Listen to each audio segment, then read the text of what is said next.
We're live from New Delhi. You're watching the India News Hour, India's voice to the world. I'm Lipakshi Khurana. Coming up in the next hour.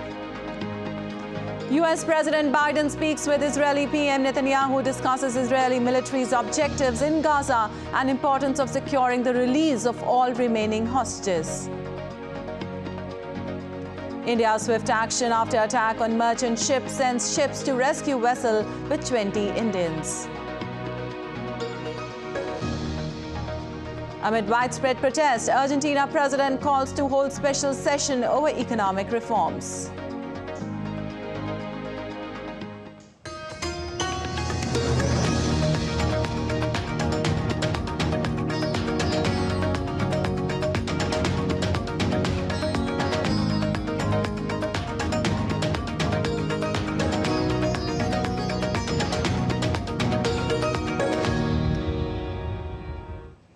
And on to the top story. Israel continues its operation to neutralize terror group Hamas. Smoke filled the sky over Gaza on Saturday morning, as seen from southern Israel, as air and ground offensive was reported across the enclave.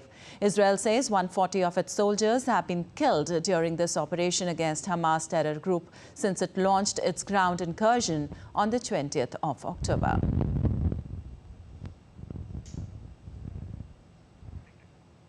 And as per the White House, US President Joe Biden spoke with Israeli Prime Minister Benjamin Netanyahu on Saturday to discuss the situation in Israel and Gaza. Biden said he did not ask Israeli Prime Minister Benjamin Netanyahu for a ceasefire in a long call the two leaders had on Saturday. And protests continued in Israel's Tel Aviv, demanding release of hostages held by terror group Hamas. The protesters gathered at Tel Aviv's Hostages Square. The demonstrations were only a short walk apart, and many protesters took part in two protests as they shared similar sentiments of the safe release of hostages.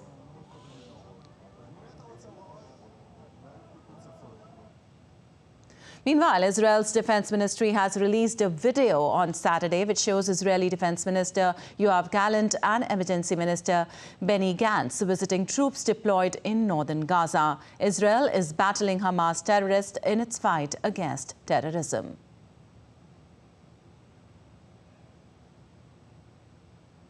Well, the Israeli Defense Forces have said that in the early hours on Sunday that a number of launches were identified crossing from Lebanon towards various areas in northern Israel, to which the IDF engaged in retaliatory fire and struck the sources of fire. Throughout Saturday, IDF artillery struck a number of areas in Lebanon. IDF fighter jets struck a military command center belonging to the Hezbollah terrorist organization. Due to the launches fired from Lebanon towards Manara, an IDF soldier in reserves was moderately injured from the shrapnel. And as per the U.S. Central Command, the United States shot down 4 drones headed towards a U.S. destroyer in the southern Red Sea that were launched from Houthi-controlled areas of Yemen on Saturday. The CENTCOM said in a post on X that these attacks represent the 14th and 15th attacks on commercial shipping by the Houthis since October 17th. The Iran-aligned Houthis, who controlled much of Yemen, have disrupted world trade for weeks with attacks on ships passing through the Bab al-Mandab Strait at the southern end of the Red Sea in what they say is a response to Israel's operation against terror group Hamas in Gaza.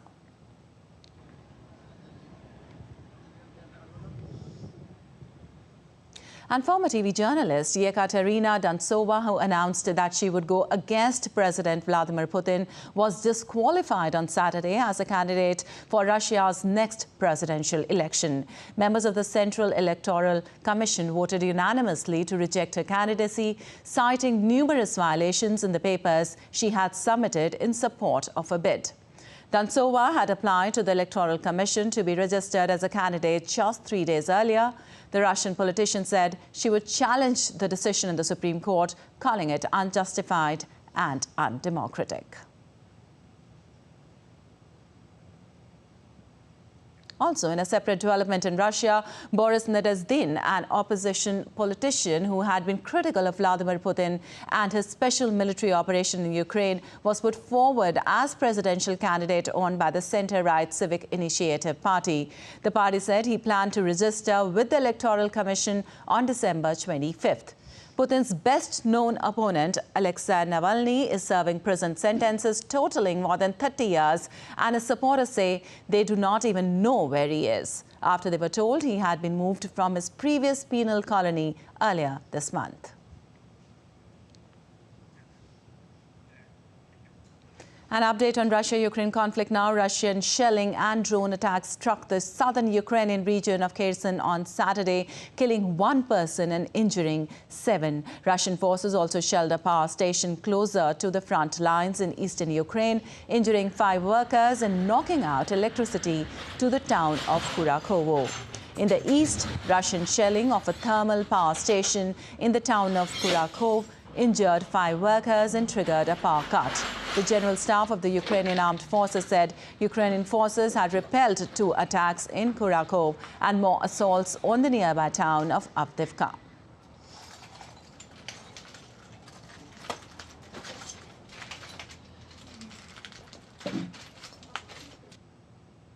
And moving on, Argentina's President Javier Milei has issued a decree calling for extraordinary sessions to speed up reforms, reinstate the tax on salaries abolished by the previous government, and modernize the electoral process.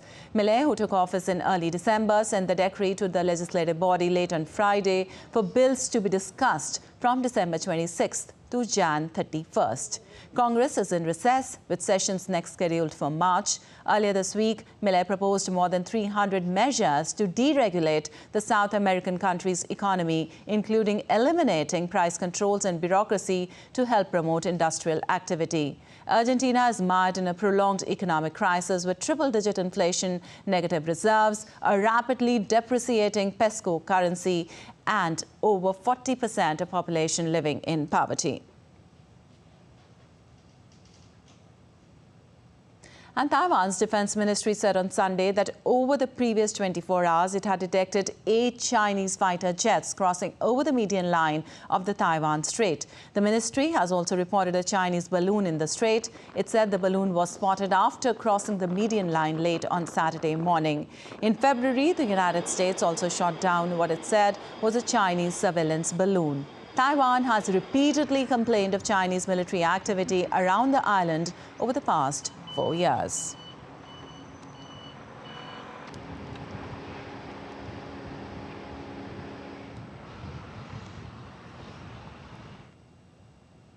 And initial results of the ongoing presidential election in the Democratic Republic of Congo have started to trickle out amid accusations that the election was rigged. According to the Friday results coming from the votes of a few thousand Congolese living overseas, the incumbent president, Felix Tshisekedi, is taking a comfortable lead. Meanwhile, Moise Katumbi, one of the main opposition candidates in presidential election, has added his voice to calls for the December 20th vote to be annulled because of massive fraud.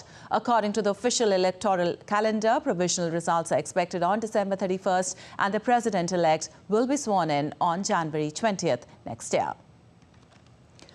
And Chilean President Gabriel Boric said there wouldn't be any more constitutional referendums during his term after 2 attempts to replace the country's current constitution failed. President Gabriel Boric said during a televised address that the country got polarized, adding that his government would focus on more urgent matters.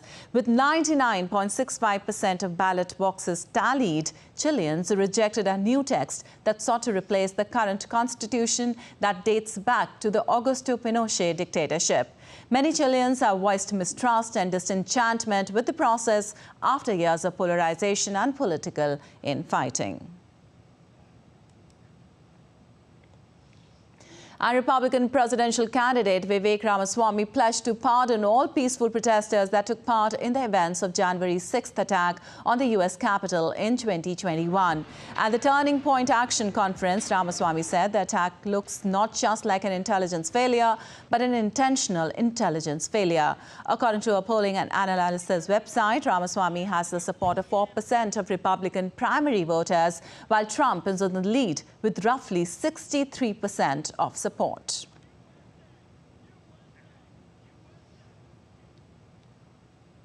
Well, a local court in El Salvador has ordered the arrest of former President Alfredo Cristiani for the alleged cover-up of the 1981 El Mozote massacre during the Central American country's civil war that lasted for 12 years. In the document issued by a court in San Francisco, Gutierrez on Friday, Cristiani is named as one of 10 people who promoted a general amnesty law that was approved in 1993 and exonerates those accused of war crimes. Calling the El Mozote massacre a crime against humanity, the document orders the capture of the former president and 4 other defendants who later were part of the country's Congress. During the El Mozote massacre, some 1,000 peasants died in a 4-day counterinsurgency military operation. Well, numerous migrants continue to cross the U.S.-Mexico border into Texas as the Christmas holiday weekend got underway on Saturday. Video shows hundreds of migrants crossing through barbed wire on the U.S. side of the Rio Grande River and then being detained by U.S. National Guard troops. Mexico's President Andrés Manuel López Obrador announced on Friday that his government will strengthen its efforts to control immigration as it seeks to assist the United States in dealing with an unprecedented surge of migrants attempting to cross its borders. The announcement comes after he spoke with the U.S. President Joe Biden, during which the two leaders agreed that more border enforcement is necessary as the surge of migrants disrupts cross-border commerce.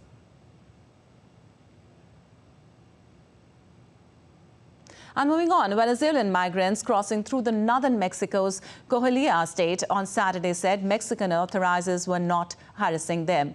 Various migrants in the border town of Piedras Negras recalled police, immigration officers and army were asking for money and physically harassing them. On the other side of the Rio Grande River, which serves as a natural border, migrants waited behind barbed wire for U.S. Border Patrol agents to process them.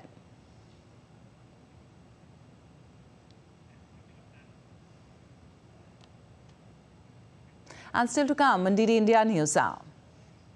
Czechs remember victims of mass shooting as nation holds day of mourning.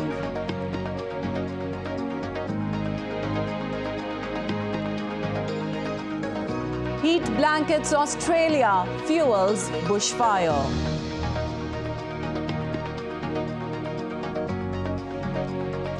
But no one does Christmas better than the people in Finland. We tell you ahead.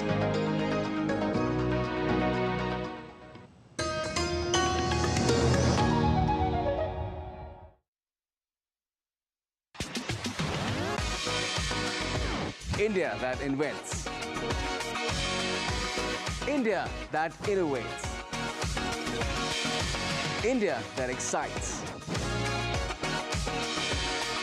India that invites. Land of possibility. Teeming with opportunities. Watch India Ideas each Thursday, 8 p.m. only on DD India.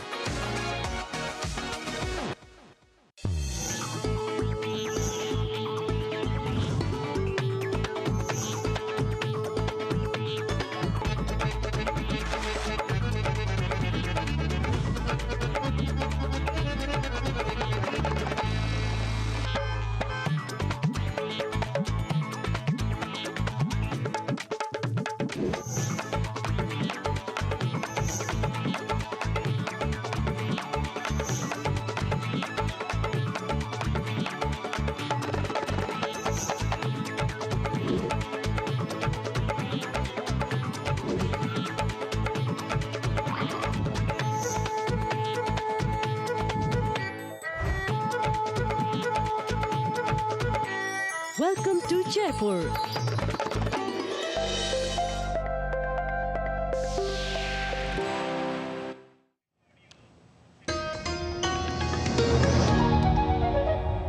Welcome back. You're watching DD India News. I'm Lipakshi Khurana. And moving on, Czech President Peter Pavel attended a mass in Prague on Saturday to remember the victims of the country's worst mass shooting. A day of national mourning observed by the entire Central European nation for those who lost their lives in the mass shooting that took place at a university in Prague on the 21st of December.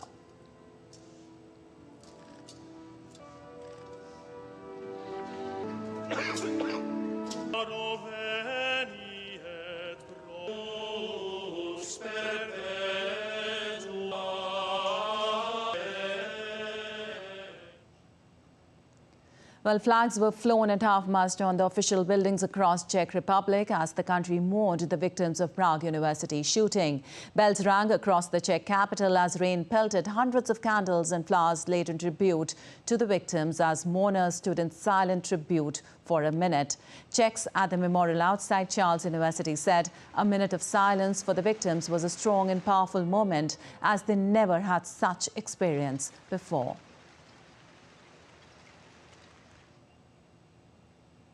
It was a very strong feeling because me and my friend, we were at the cathedral with the president, with all the main presence. So it was one of the strongest moments because I never feel like that before, because I never have like 1 minute of silence in this, yeah, and in this occasion. I never had it. I'm very shocked. I don't feel really safe as much as before in a public place, especially in public transportation. When there is a quick movement, I'm a bit nervous, and it's always stressful.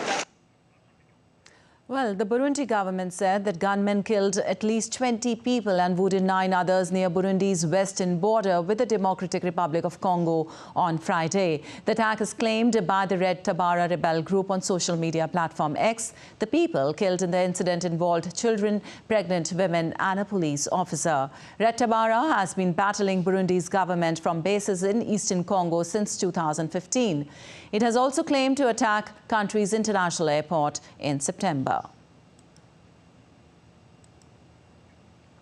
And Kosovo's Prime Minister Albin Kurti said on Saturday that armed men supported by Serbian security agencies were being trained to launch new attacks in his country after a September assault which left 4 dead. Speaking at a news conference, Kurti said Milan Radojic, a top Kosovo Serb politician who admitted taking part in the September gun battle, was planning further attacks. Peter Petvukovic, head of Serbia's government office for Kosovo, said Kurti's allegations were false. Prosecutors in Kosovo has issued an international warrant for the arrest of Kosovo Serb politician Radojic and 30 others believed to be hiding in Serbia.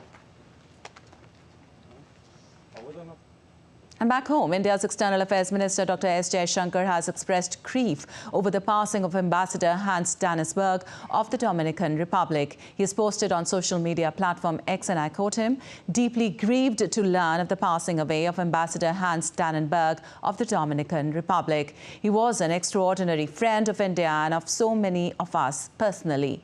His tenure as the Dean of the Diplomatic Corps in New Delhi is fondly remembered by those who served him. He personally built Dominican Republic's relationship with India and took it to great political and economic heights. Our condolences to his family," unquote.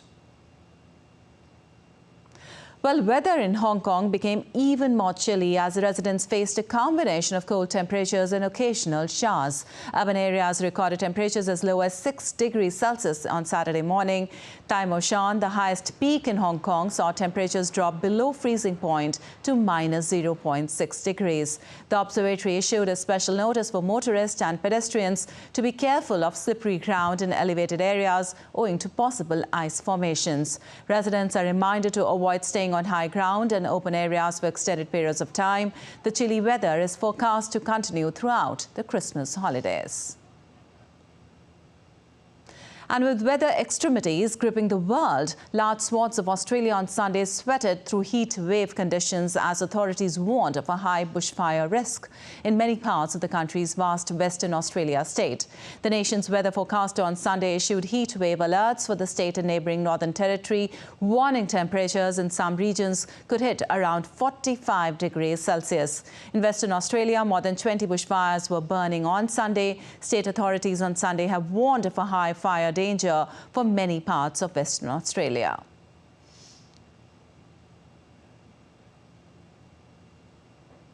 On the other hand, rising sea levels are threatening Nigeria's coastal communities. In the southwestern town of Airtoro, more than 80% of people have left their homes. Initially, the town was several kilometers away from sea, but in the past 2 decades, it has been gradually invaded by the sea water. Once a home to over 30,000, the town is now left with a mere 5,000 people. And moving on, an Alabama woman with a rare congenital aneurysm that results in her having 2 uteri has given birth to healthy twin girls. Kelsey Hatcher and her husband Salib welcomed Roxy Layla and her sister Rebel Lakin at a gap of 1 day at a University of Alabama at Birmingham Hospital. Hatcher has a rare double uterus and was pregnant with a baby on each side, a rare pregnancy known as a desultory pregnancy that has a 1 in a million chance of occurring. Hatcher's pregnancy was considered high risk and she was induced at 39 weeks. After a combined 20 hours of labor, the 2 baby girls were born.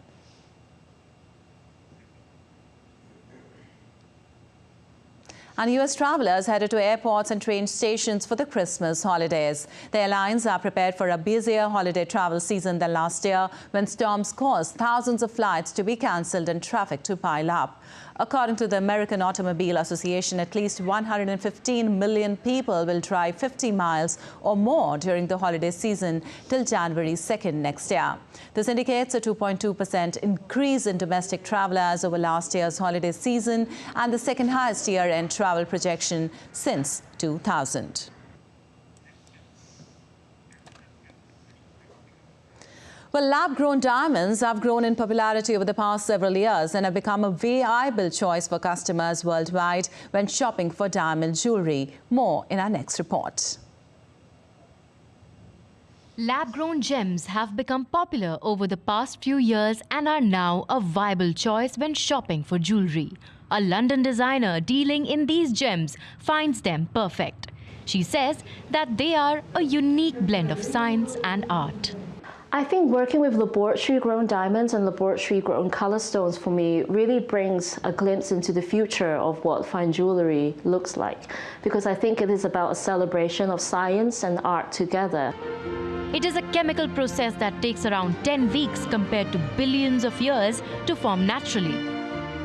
So laboratory-grown gemstones are about mimicking the conditions within the earth where gemstones are formed, but in a controlled environment. Interestingly, market analysts believe that the lab-grown jewelry market is surging, with year-on-year market growth of 20% annually in recent years at $15 billion.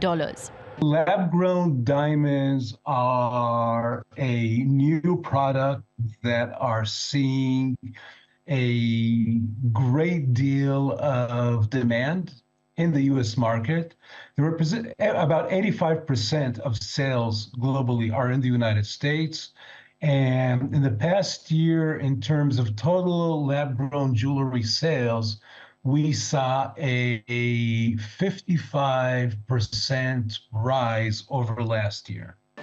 Mid-market fashion jewelry retailers like Pandora and Swarovski also introduced lab-grown stones. Priced at 60% less than natural gems, they are highly crafted but accessible jewelry options for the customers. You know, customers buying lab-grown diamonds can enter for a variety of reasons. Maybe for them, the sustainability factor is important.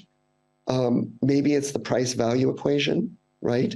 Understanding that they can get a very high level of quality at a price that's more affordable than diamonds that are drawn from the earth. This new category of gems is popular and profitable, sparking change across the jewelry landscape and democratizing the diamond industry. Bureau Report, DD India. Well, now let's take a look at other stories making news around the world today. German police heightened security at Cologne Cathedral following indications of an attack planned for New Year's Eve. German newspaper Bild earlier reported that security authorities in Austria, Germany and Spain had received indications of attacks during the Christmas and New Year festivities. Police said they could not elaborate, citing the ongoing investigation. Families gathered outside Santa Claus's home in Finland's Rovaniemi on Saturday as he set out from the Arctic Circle on his journey to deliver Christmas gifts to children all over the world.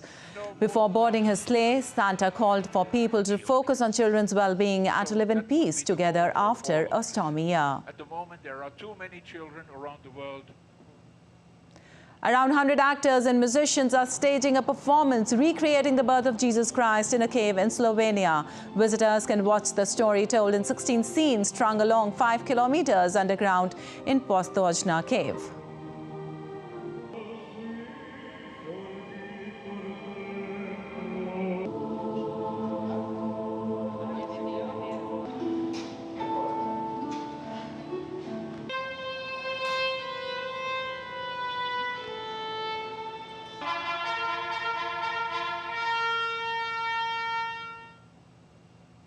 And still to come on DD India News.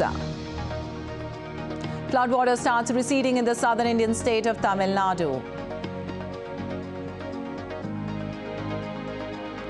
Cold wave tightens grip across North India. Temperature dips in several states.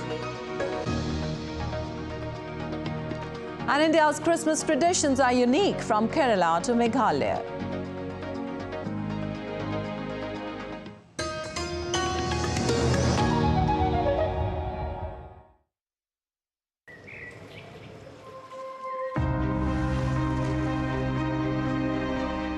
Amidst the sacred sites, green sanctuaries and hidden valleys,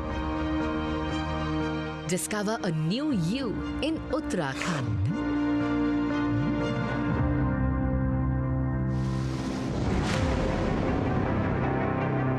Filled with exotic animals,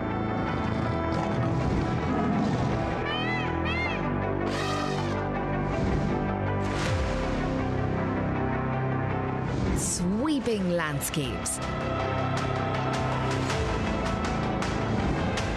and the rarest of flowers. Glimpse an unexplored world. Known as Dev Bhumi, or the land of gods, spirituality is woven into the fabric of this region.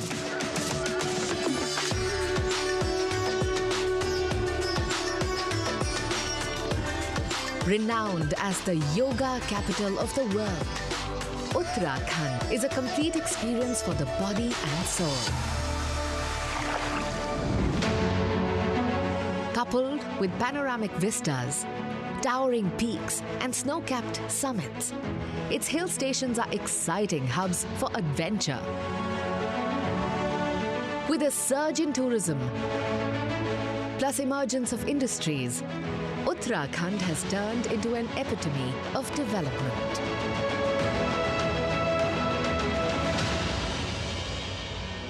Uttarakhand will embrace you with the warmth of its people, lively energy, and colorful festivals, dances, and attires. Welcome to the magically serene and captivating land of Uttarakhand.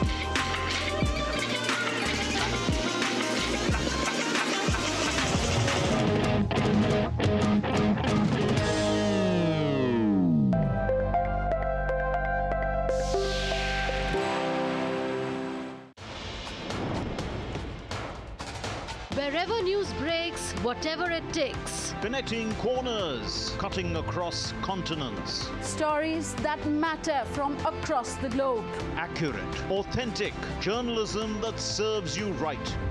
From politics to glamour, from sports to world affairs, with a fusion of aesthetics and substance. Introducing news in a new avatar. Experience the world through a new lens. Stay tuned to DD India for an exciting journey beyond borders.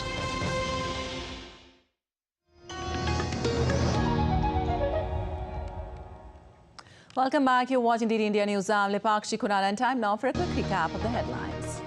U.S. President Biden speaks with Israeli PM Netanyahu, discusses Israeli military's objectives in Gaza and importance of securing the release of all remaining hostages. India's swift action after attack on merchant ship sends ships to rescue vessel with 20 Indians. Amid widespread protest, Argentina president calls to hold special session over economic reforms.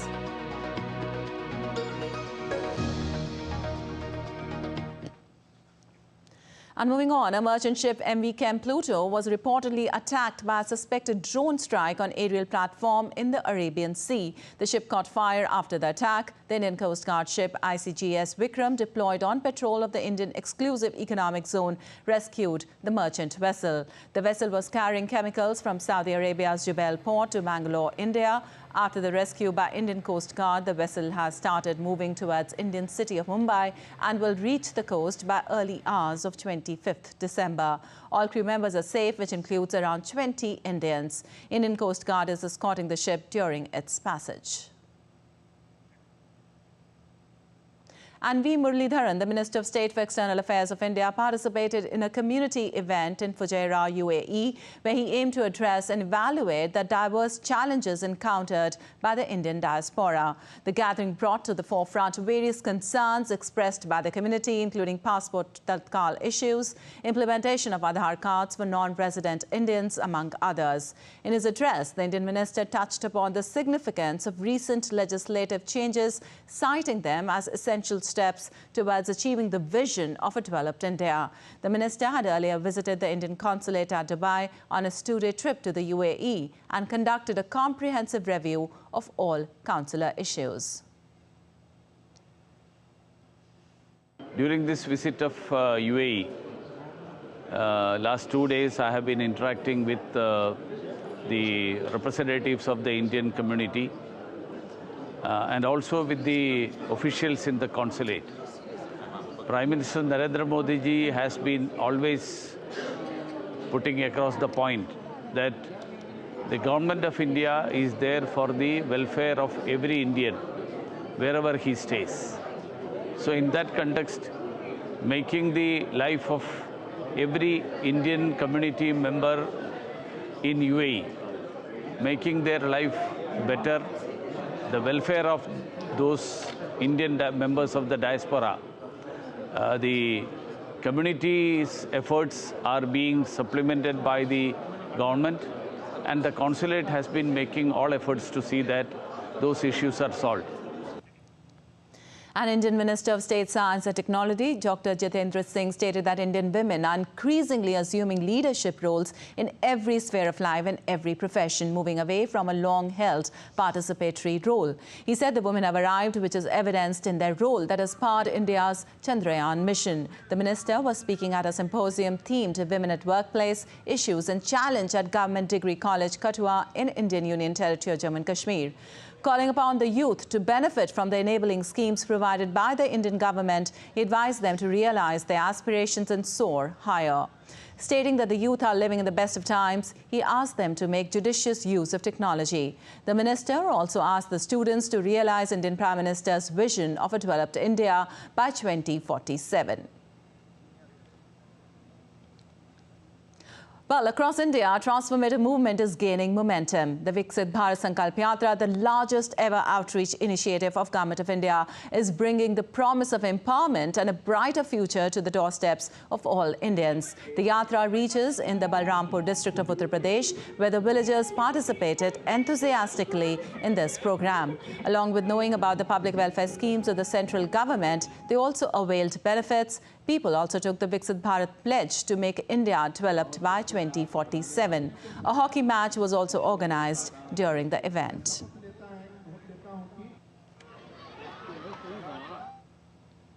And in India, coal imports for blending has decreased substantially by 44.28% to 15.16 metric tons up to November 2023 from 27.21 metric tons in the corresponding period of previous year, despite the escalating power demand. This shows the nation's commitment to self-reliance in coal production and minimizing overall coal imports. And to promote green mobility in India, the central government has given 5,228 crore rupees subsidy to insensitivize 1.15 million electric vehicles. The government has also sanctioned 800 crore rupees to PSU oil marketing companies for setting up 7,432 public fast charging stations across the country. The country is implementing the scheme faster adoption and manufacturing electric vehicles to reduce dependence on fossil fuels and address the issue of vehicular emissions. And flood water starts receding in the southern Indian state of Tamil Nadu. Drone footage showed restored flow of water in river, but waterlogging in residential areas still persist. Over 150,000 acres of farmlands, including horticulture crops, have been destroyed in several districts across the state. India's Finance Minister Nirmala Sitharaman informed that the central government has chalked a comprehensive support mechanism for the relief operations. Also, the relief and rescue operation continues. Mi-17V5 and ALH Dhruv of the Indian Air Force have airdropped over 11 tons of relief materials in 12 different places.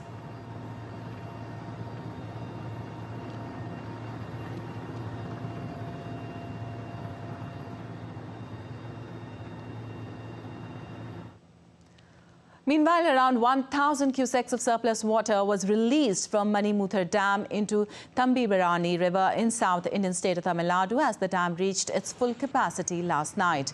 The total capacity of Manimuthar Dam in Tirunelveli is 5,511 million cubic feet, while its maximum storage capacity is 118 feet. Heavy rains pounded the state over the last few days, which caused flooding in the region.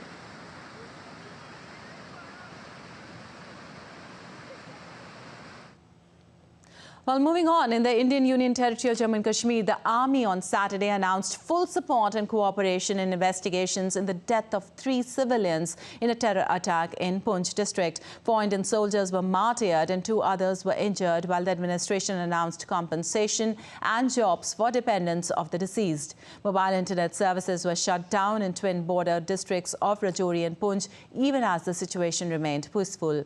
However, security forces have intensified search operations to track down the terrorists. Helicopters, drones and para-commandos have been deployed in the search operations. Besides other suspected hideouts, forest and vulnerable areas are also being served jointly by Indian Army, paramilitary forces and J&K police.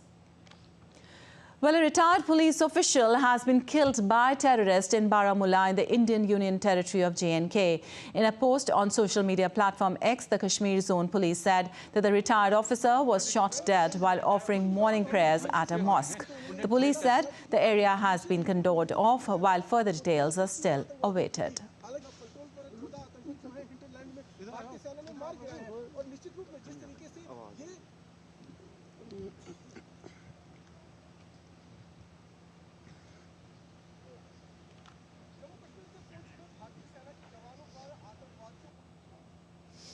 A National Consumer Rights Day is being observed across India today, the day observed annually on December 24th to highlight the importance of the consumer movement and spread awareness about the rights and responsibilities of every consumer.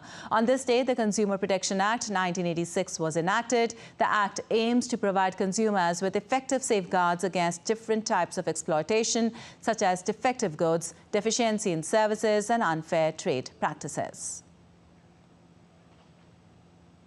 And in an update on a new surge being recorded in terms of COVID-19 cases, about 656 COVID cases have been reported in the last 24 hours in India. The total active cases of India in the country are more than 3,700 now. More cases of COVID are coming in from the Indian states of Kerala, Tamil Nadu, Karnataka, Maharashtra and Goa. It has been advised by the government to avoid going to crowded places, wearing a mask and keep washing your hands. And now let's take another stories making news today.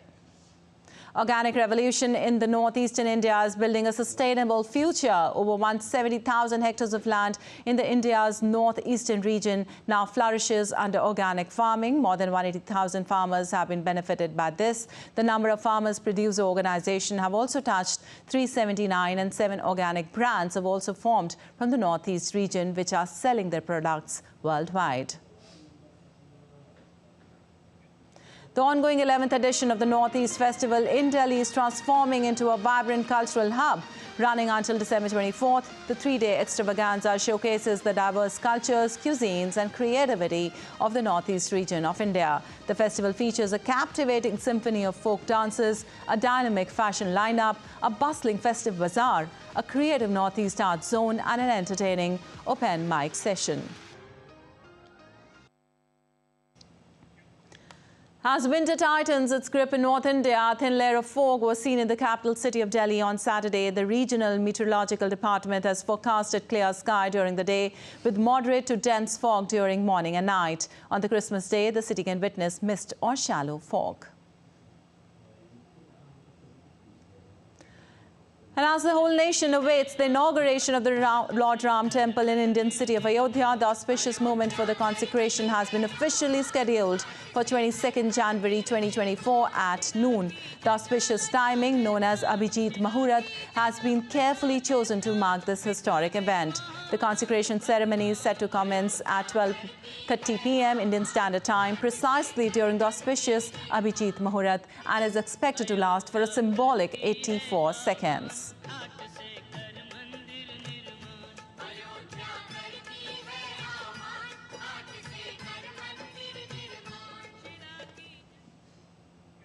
In a festive prelude to the upcoming Christmas, a lively Christmas cake baking contest was organized in Indian Union Territory, Jammu and Kashmir. The event, which saw enthusiastic participation from the contestants, is part of a broader initiative to gear up for the winter season and attract visitors to the picturesque Kashmir Valley.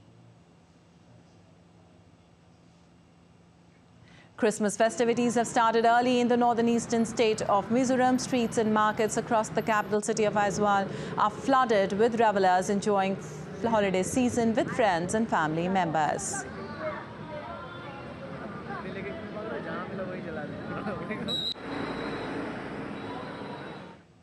Preparations for Christmas celebrations are in full swing in India. People have already started decorating and illuminating their homes to celebrate the festival. The Christmas celebration got a local twist in India. Homes and streets are adorned with twinkling fairy lights, bright marigolds and mango leaves alongside the traditional Christmas tree and nativity scenes to welcome the Santa.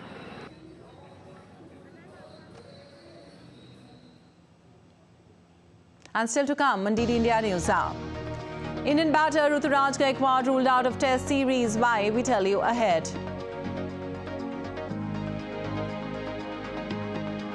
Rebecca Welch makes history as first female Premier League referee. And 28,500 fans celebrate Christmas and enjoy football in the Bundesliga game, singing carols at the stadium.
is welcoming.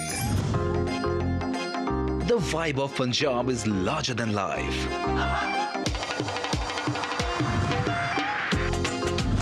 Warm up to grandeur that's beyond compare.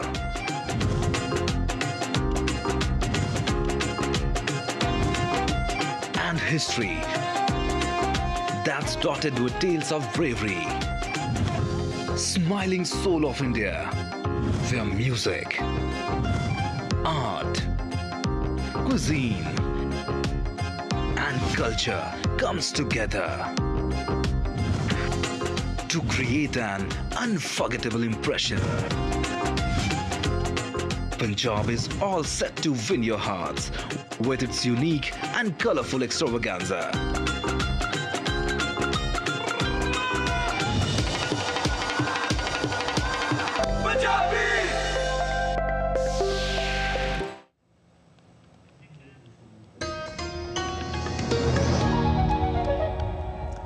Welcome back. You're watching DD India News. I'm Lipakshi Khurana and on to business news now. India's Central Border Direct Taxes on Saturday notified income tax return forms 1 and 4.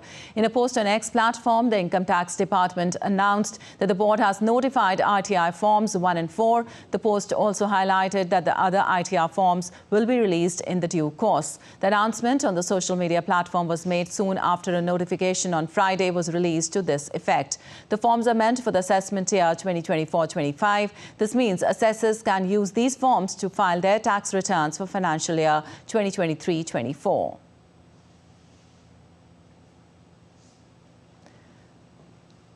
And when Ethiopia called for proposals in 2020 for its first private telecom licenses, the government touted a number of tax incentives included in a 2012 decree. Kenya's Safaricom won the initial license in 2022, and in the same year, the government passed new regulations that revoked those 2020 incentives in the telecom sector. As a result, Safaricom and other private telecom companies are struggling to make their place in the Ethiopian market, which is one of Africa's largest economies. The Ethiopian Communications Authority announced last month that the issuance of a third telecommunication license had been put on hold after potential investors informed the authority that the terms on which the license was offered needed to be revised. The country is struggling with soaring inflation and a looming debt crisis after failing this week to make a coupon payment on an international bond worth $1 billion.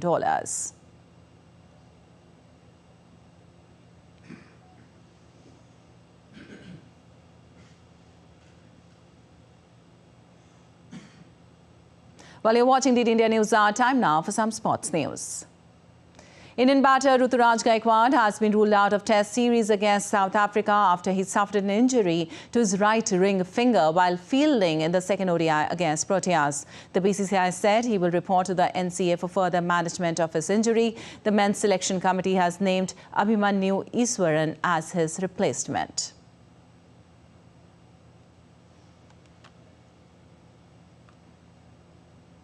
Well, in badminton, 25-year-old Chirag Sen fought off a strong challenge from Kiran George, securing a 21-18, 21-18 victory as he advanced into the men's single final of the 85th Senior National Badminton Championships 2023 in Guwahati on Saturday. He will now face Tarun M, who defeated Bharat Raghav 21-11, 16-21, 21-19 in a closely contested match. All final matches are scheduled to be played on Sunday.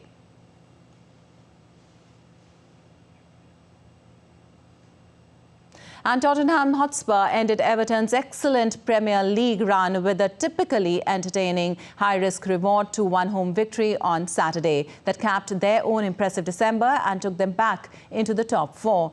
Everton had won their previous 4 league games without conceding a goal, but their former striker Richarlison breached that defensive wall with a neat finish after 9 minutes, and Son Heung-min bundled in the second 9 minutes later as Spurs roared out of the blocks. Andre Gomes did score for Everton, but Spurs managed to survive further scares to secure their 3rd win in a row following a 5-game winless run that lifted them above champions Manchester City into the 4th place.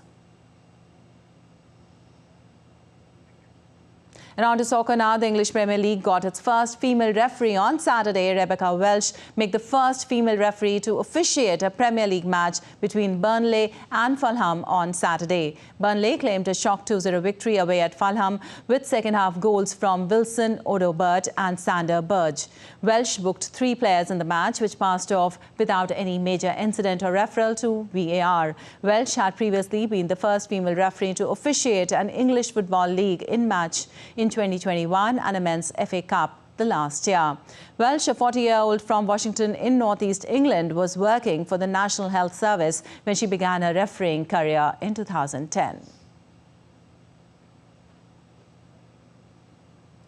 And a night before Christmas Eve, fans in Berlin filled the FC Union Soccer Stadium with candlelights and sang Christmas carols. The annual Christmas sing-along has been going strong since 2003, when a handful of fans illegally entered the stadium with beverages and cookies and sang a few songs. The event grew bigger each year, with about 28,000 people attending each year since 2015 and lifting the roof of the old sold-out stadium. The songs are a mixture of well-known Christmas staples like Silent Nights and football songs. Over the years, other clubs in the German soccer league, Bundesliga, have started their own Christmas sing-alongs, which are also hugely popular and attended by thousands.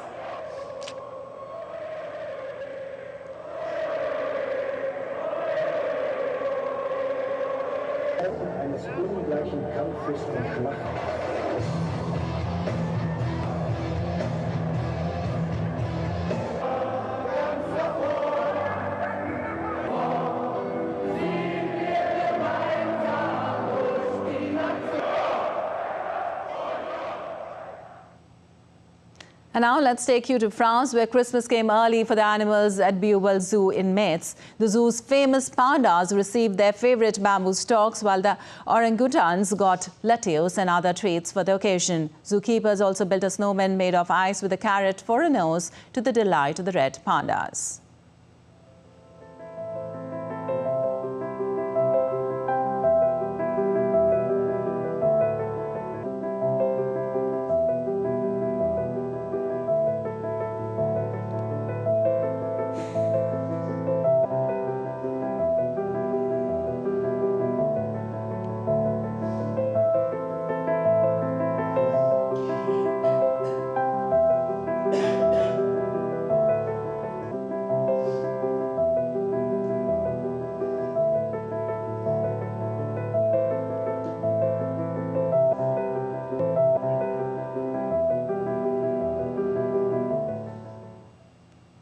And with these wonderful images, we wrap up this edition of DD India News Hour. But let us know your thoughts on the news of the day. You can connect with us on Facebook, X, formerly known as Twitter, and Instagram.